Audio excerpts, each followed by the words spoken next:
क्या आप माली परेशानी में मुब्तला हैं? क्या रिस्क बढ़ाने की हर कोशिश नाकाम हो रही है? तो आज का ये ख़ास कुरानी वजीफ़ा आपकी ज़िंदगी बदल सकता है। बस 3 दिन का अमल है और बेशुमार लोग इससे फ़ायदा उठा चुके हैं। अस्सलामु अलैकुम वरहमतुल्लाहि वबरकातुहू। आप देख रहे हैं इस्लामिक टीवी, जहां हम आपके साथ पेश करने वाले हैं कुरान और सुन्नत की रोशनी में मुजर्रब वज़ाइफ और रूहानी हल। आज बात करते हैं एक ऐसे अमल की जो दौलत की बंदिश ख़त्म करके आपके रिस्क में बेपनाह बरकत ला सकता है। वजीफ़ा सूरह वाक़िया पर मबनी है, जिसे रिस्क की सूरत भी कहा जाता है।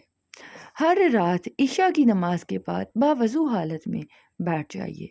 एक मर्तबा दरूद शरीफ पढ़िए, चाहे तो दरूद इब्राहिम पढ़ लें या जो भी दरूद आपको आता है। फिर आपने सूरह वाक़िया सूरा नंबर 56 मुकम्मल पढ़नी है। आखिर में आपने दोबारा से एक बार दरूद शरीफ पढ़ना है।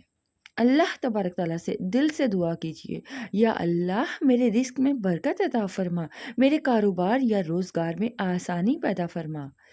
आप इस अमल को मुसलसल 7 रातें कीजिए।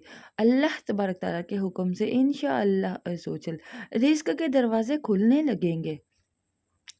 अगर आपको ये अमल पसंद आए या आप किसी मुश्किल में मुब्तला हैं तो कमेंट में आमीन लिखें। इस वीडियो को सदका जारिया समझते हुए शेयर कीजिए।